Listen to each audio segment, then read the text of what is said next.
हाय नमस्कार. Good morning. तुमचा दिवस चांगला जाओ अशी आशा करते मी, प्रार्थना करते मी. रोज नवीन नवीन काय घेऊन यायचं भावा बहिणींना सांगा. पण मला ना नवीन नवीन घेऊन यायची काहीच गरज नाही. का माहितीये का? आपण आपल्या घरातलं दाखवतो, आपण आपल्या घराबद्दल बोलतो, आपण आपल्या परपंचाबद्दल बोलतो, आपण आपल्या घरात चाललंय त्याबद्दल बोलतो. परत आपण आज खाल्लंय उद्या काय करायचं त्याबद्दल त्या चर्चा असते आपल्या घरात. आज हाय बाय भाजीला, उद्या काय बनवायची भाजी, हा अशा कुटाने असतात. बरोबर आहे का ना? तर सांगायचा उद्देश असा आहे की आपलं घरगुती बोलणं असतंय. बरोबर आहे का नाही? आपल्या हेड्यामधनं घेण्यासारखं काही गोष्टी नसते त्या. पण का नाही, माझ्या बहिणींसाठी थोडासा संदेश आणि थोडंसं शिकण्यासारखं. आता भावांना काय नसतंय, पण तरी पण भावांना थोडंफार मी सांगणारच आहे. पण आधी बहिणींचं बोलून घेते. आता हो का, 8 दिवसाचा बाजार आमच्या इथं असतोय. सोमवारचा बाजार. बरोबर? सोमवारी बाजार आणायचा. ते विचार करून आणायचं की 8 दिवस ते पुढच्या सोमवारपासून कसं गेलं पाहिजे. कांदा नाश्त्यात, लसूण, कांदा मिरची, कुठं काय नो बायनो अशा गोष्टी. डाळी दुळी तर भेटत्याच, पण डाळी दुळी खाऊन माणूस कटाळतं. जसं आपण आता बटाट्याची भाजी एक दिवस, आणि 2 टाइम तर स्वयंपाक करावाच लागतो इळ्यात. बरोबर आहे? सकाळनं आणि संध्याकाळनं काय माणूस एवढं जेवत नाही, पण दिवसभर लागतेच की जेवायला. मी खुश आहे माझ्या घरामध्ये, बस. अजून काहीच नाही मला पाहिजे. फक्त मला सांगायचा उद्देश असा आहे की आता आपण हो का, गावाकडं कसं आहे की फुकटच आहे सगळं. पण फुकट असलं तरी पण कष्ट करूनच खायचंय गावाकडं. आता फुकट का आहे तुम्हाला सांगते बरं का. गावाकडं घर, पाणी, लाईट हे फुकट गोष्टी आहेत त्या. लाईट बिल थोडंफार येतं, 100 200 300 असं येतं. पण गावाकडे मेन जागा फुकट आहे. आणि पाणी हापशाचं हे आपण आणतो ते फुकट आहे. बरोबर? पण राहिला मेन मुद्दा की घराचा. शिटीत आता सहज आपण कुणाच्या रानात कामाला गेलो तर बाई आणतीच घरसाठी भाजी. कशाची म्हण एवढी का असं ना खाती 1 टाइमची भाजी. म्हणजे खुरपाई गेलेला सुद्धा उपयोग आहे. भाज्या कुठं काय नो, कांदा म्हणा, कांदा काटाय गेलं तर माणसं कांदा देते ती, फुलं तोडाय गेले तर माणसं फुलं देते ती थोडीफार. म्हणजे बघा, काम बी करायचं, पैसे बी आणायचं, आणि त्यांची थोडी फुलं पण मागून घेतल्याशिवाय बाया अशा घेत नाही. त्या प्रकारे थोडं ही घेऊ का थोडं, होय म्हणलं तर बाया घ्यायच्या, नाहीतर नाही म्हणलं तर नाही. असे कौचुक बाई हाय.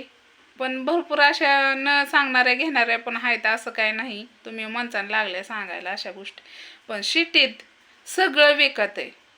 भाजीपाल्यापासनं जाग्यापासनं सगळं विकत आहे. सिटीत काहीच परवडत नाही. सिटीत जेवढं आपण काम करतो, म्हणजे आता तुम्हाला सांगते, आपण आता आपल्याला 10,000 रुपये पेमेंट आहे किंवा 12,000 पेमेंट आहे. त्यातलं 8,000 घरातच जातेलं, म्हणजे घर भाडं जाईल. आणि राहिलेलं किराणा वगैरे काय राहतंय शिल्लक. रोज तेच. म्हणजे जर महिन्याला तेच आहे. मग जर 2 हात असेल, 2 हाताचं 4 हात असतील तर 2 हाताचं महाग पडतात. आणि 2 हाताचं खरचलं ना, आणि 2 हाताचं महाग राहिलं ना, काहीच वाटत नाही. आता सांगायचा उद्देश असा आहे की माझ्या घरात कसं आहे, मीच कष्ट करायचं, मीच आणायचं, मीच घालायचं माझ्या आईबापांना. म्हणजे आईबापांना बघायचं, 2 लेकरांना बघायचं, मी कष्ट करायचं, सगळ्या गोष्टी मी बघायच्या. ही संपलंय ते आणायचं, ते संपलंय ते आणायचं, असं बरेच जण करतात. पण का नाही, मला 2 रुपयाचा सुद्धा विचार करावा लागतो की आता मला कोणची गोष्ट खाऊ वाटली का नाही. आता काल परवा दिवशी बघा, बानूसाठी एक दादाने पैसे पाठवलं होतं, म्हणजे बानूच्या भावानं पैसे पाठवलं होतं 100 रुपये बरं का. तर पाठवलं, फुल नाही फुलाची पाकळी पाठवली, आनंद वाटला. बरं बानूला मी काय आणले माहिती का त्यातलं, काय आणावं, बानूला आणले बिस्किट पुढे 1 डझन.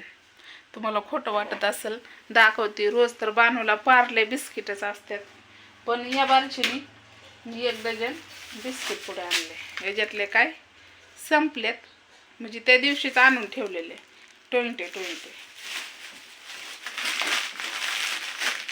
तर मसाला करायचा राहिलाय बघा, खसखस चांगली मसाला करायचा राहिलाय. हे काय मिरच्या आणले त्या दिवशी केले ते की मी मसाला केलाय, पण दिवाळीत मी आणले ते, हो का बघू शकता. हे मिरच्या आणले त्या 1 किलो आहे त्या, आपल्या नाही 1.5 किलो आहे त्या.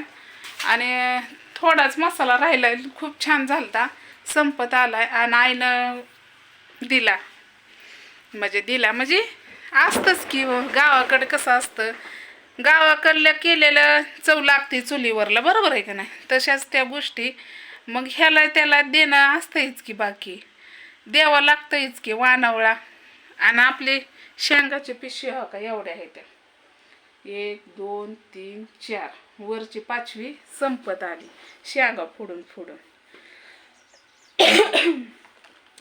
तर मला हे बोलायचं होतं की आपण शिटीत जेवढं कमवतो तेवढं संपतं. तर त्या 2 हाताचं 2 हात असेल ना तर शिल्लक राहतं.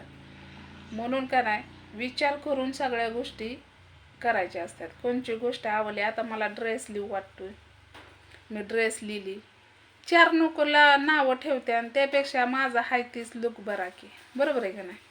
जसे पहिल्यापासून आता माझं कसं आहे, माझं लग्न झालं की लग्न होऊन मी आल्यावर पुरी घालते त्या, मी घातलं की माझा बाप म्हणला आता लग्न झालंय नाही घालावा, मी नाहीच घातलं.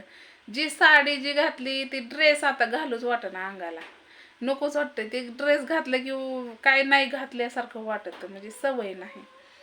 तर अशा गोष्टी असतात, त्या संस्कृती जपणं हे आपलं काम असतं. या पटल म्हणतात ना, पटल ते खावून पटल ते लिहावं असं मन आहे. तर सांगायचा उद्देश माझा असा आहे की मला जे वाटतं ते मी बोलते. कुणी रागाला जाऊनी, कसं माझ्या घरातलं घरगुती बोलणं आहे, तुम्हाला आवडतं म्हणून मी बोलते. तर चला, हे आवडलं असलं तर नक्कीच लाईक करा, पटापटा लाईक करा आणि शेअर पण करा. आणि पुन्हा एकदा माझ्या भावा बहिणींना लाईक करा मला, बरं का, आपल्या लाडक्या बहिणीला आणि लाडक्या भाचीला आपल्याला लाईक करायला विसरू नका. लाडकी भाची आहे बानूबाई आपली. तर चला, बाय.